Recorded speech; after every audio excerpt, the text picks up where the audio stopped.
Sometimes when we're learning a language, what we learn in the classroom and then what we hear native speakers actually using can be very, very different. And one minute you're in the classroom and you think you've nailed the grammar, you've got great vocabulary, and you're feeling really confident. And then in the case of British English, you walk into a British pub, you speak to a British person, or you turn on a British TV show, and then you hear somebody saying, "I'm gutted that my mate is skint." And all of a sudden you're completely lost. You're thinking, well, those aren't the words that I learnt in the classroom. It's like listening to a totally different language. So if any of this sounds familiar, you're absolutely in the right place. In this lesson, I'm going to teach you 16 slang expressions that native speakers like me use every single day. And these words on this list are so common that they've almost moved beyond being slang to becoming part of everyday vocabulary.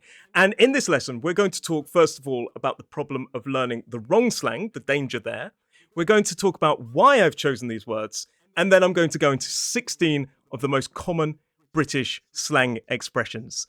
Hello, you wonderful people. Welcome to English Right Now. My name is Roy, and I am your British English teacher, sometimes known as British English Teacher Roy. I think that pretty much says what I do. And now I've been an English teacher for nearly 15 years. And over that time, I've helped thousands of students like you mastering things like British English, British slang, and of course, a modern British RP accent. And I also talk a lot about culture on this channel, because for me, a language is more than just words, it is culture. So if that sounds interesting to you, please do consider subscribing. But today, we're going to be talking about 16 of the most common British slang expressions. And if you want to learn even more about this lesson, you can do by downloading a free PDF. The link is in the description. But now let's talk about the danger of learning the wrong slang. Well, what is slang? So slang refers to specific expressions that are used by certain groups. It could be a cultural or ethnic group or even a certain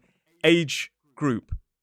What is the true danger? Well, like I say, slang can belong to specific groups. And if I use certain slang terms, it could make me sound culturally inappropriate. In fact, it could make me sound offensive to certain people. Likewise, if I use slang terms that are more commonly used by teenagers, well, it could sound a bit weird. So, for example, if I say something like skibbity toilet or weird flex but okay, then some people might think it's a bit embarrassing and I might not sound very natural using it. So slang can be very much age specific. There are slang terms that 40-year-olds will use that 16-year-olds won't, and vice versa. So you're probably wondering, why did I choose the 16 words that are on this list? And first of all, why 16? Well, actually, I really like the number 16. There's no specific reason for that. It's kind of a favorite number of mine. So that kind of explains that, I hope. But the reason why I chose them is probably more important.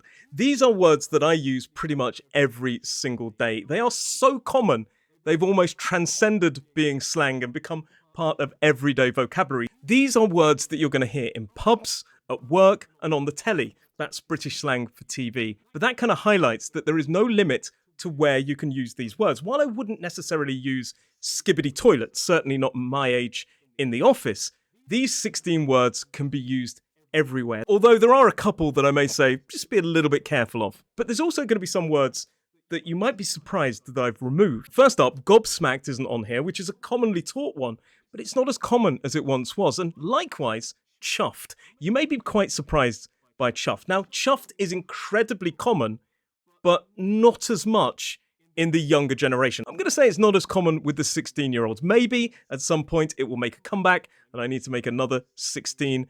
But today, chuffed or chuffed to bits, which is certainly even less used, is not on this list. So now let's crack on with the 16 most common British slang expressions. And remember, there is that free PDF that goes with this video to help you learn even more. So number one is cheers. Now, this recently appeared on another list of the 16 most common British expressions, but cheers is so important and so common that it cannot be removed from this list. Now, cheers is not just for toasting when we're at a wedding, two wine glasses coming together to celebrate something. Cheers also means thank you. It's a less formal way of saying thanks, and cheers is practically everywhere. So we say it when we're at the shop. Oh, cheers, to say thank you for somebody helping you. We say it when we're getting off the bus. Cheers. We say it to our mum or our dad when they give you something like, a cup of tea. Oh, cheers. Now, in the north of England, you may also hear the word tar, but that's less common in the south. And cheers is by far more common across the country. So if you add cheers to your English, you're instantly going to sound more British. Cheers for giving me a like on this video. Sorry, that was really cheeky. But cheers if you did.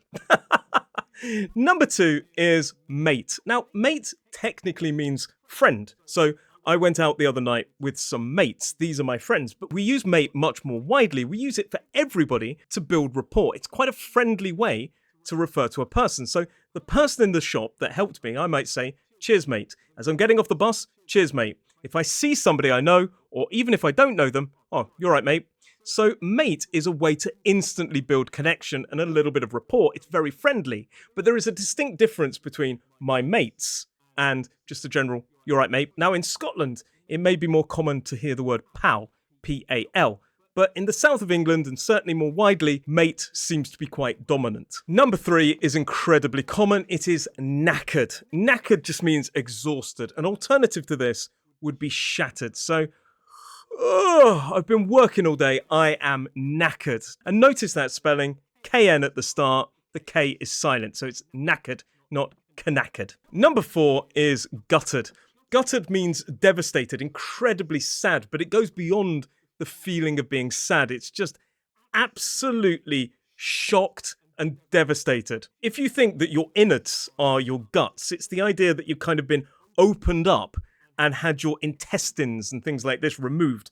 That's how bad you feel. In fact, when we get a fish, we have to remove the organs. We call it gutting a fish, which is the origin of this word. So if I'm saying I'm gutted, I'm devastated. I was gutted when England didn't win the World Cup. Now, in British culture, we are famous for downplaying serious things, but sometimes we make more of a smaller situation. I missed the train. I am absolutely gutted. It adds a little bit of drama and flavour to our life, I suppose. But gutted technically means devastated. Number 5 is taking the mick. This means joking, mocking, or slightly humiliating somebody. Are you taking the mick out of me?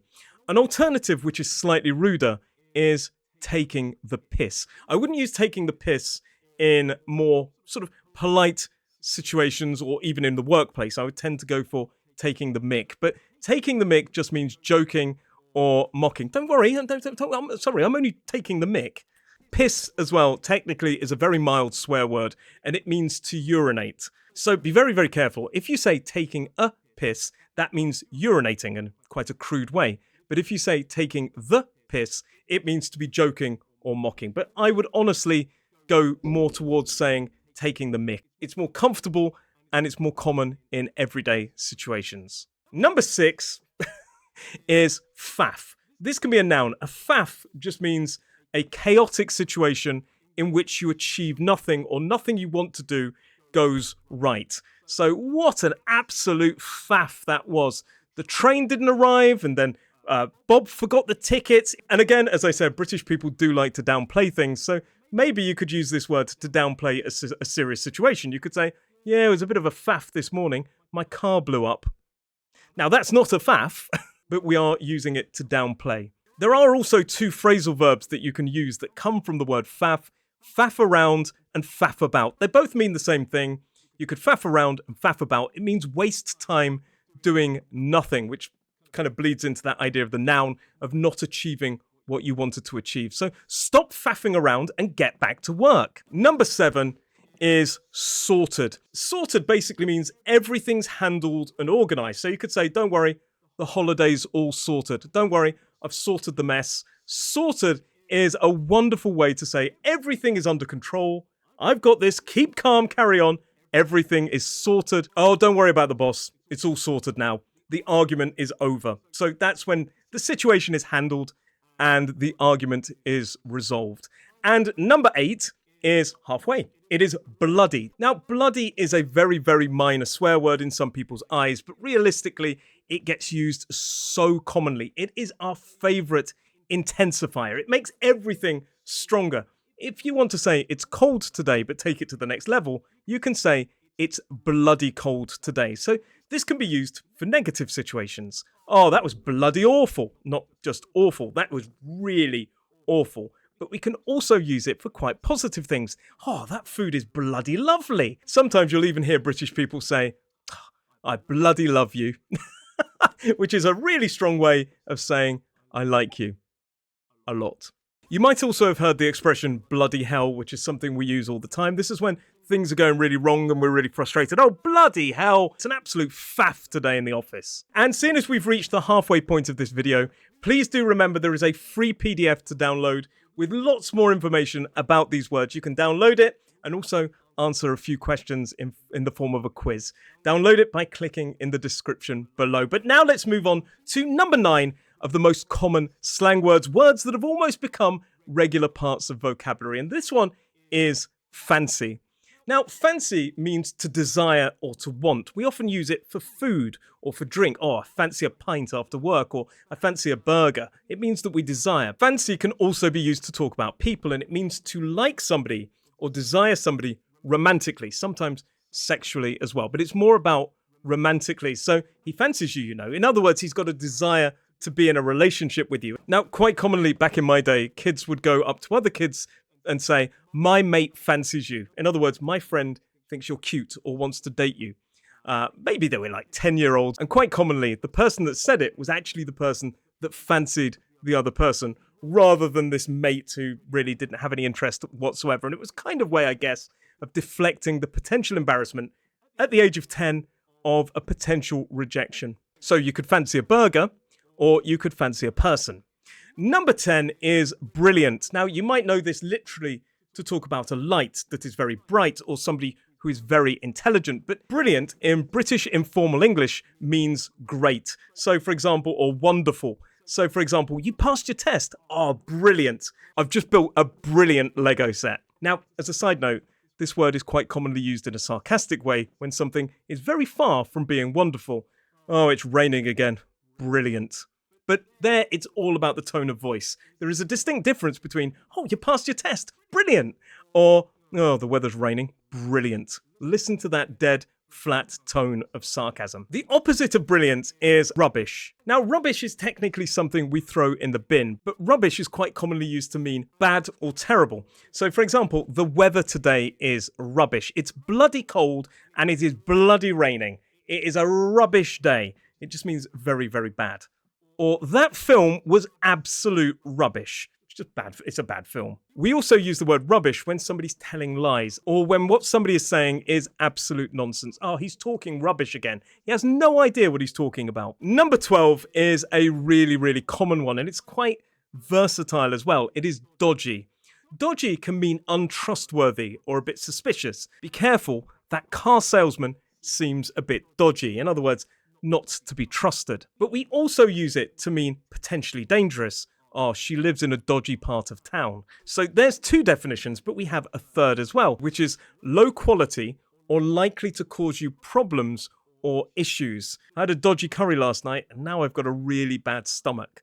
So there it's talking about causing you problems. The weather looks a bit dodgy today. Fourth meaning of this very, very versatile slang expression, it can also mean likely to break or cause pain. So, for example, that chair has got a dodgy leg.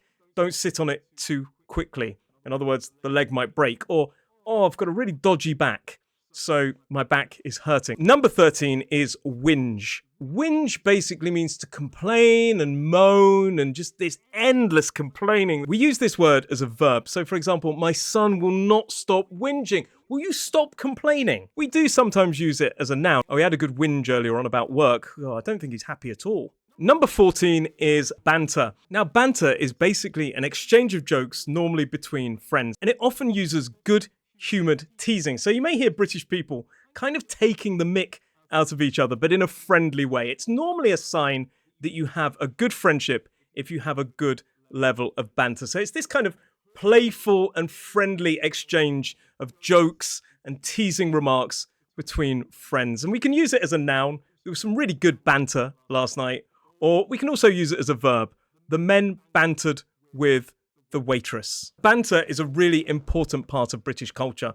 If you have a level of connection with a British person to the point where you can banter with each other, it means basically you have a very good friendship. But it is all about reciprocation and mutual understanding. So if you're both on the same page and you're both making similar jokes and you're both teasing each other, that is banter. Word number 15 is quid. This one is everywhere. Quid basically means pound. It is an irregular plural, so we have 1 quid and 2 quid. We don't have quids, although there is an expression we'll talk about in the moment. So you might go to the shop and spend 15 quid. The other day, I went to the supermarket and I was like, 90 quid for that. There's not much there. So quid basically means pound, the great British pound. Now, I said there was an expression. We don't normally use S on the end of quid, but there is an expression, quids in. Quids in basically means lucrative or to be making a profit. I'll be quids in after that deal. And finally, number 16, if you're not quids in, if you're struggling with money and you're feeling a bit like penniless or broke, you could say you are skint. Skint means having no money. I can't come out tonight, mate. I am skint at the moment. In other words, I have no money. So there you have it. There were 16 slang expressions to help you sound much more natural in British English. These are slang expressions that I use every day. If you want to go even deeper, there is a free PDF for you to download in the comments below. But let me know which words were new for you and let me know any others that you know. But from me today, I just want to say thank you for watching and I'll see you in the next lesson.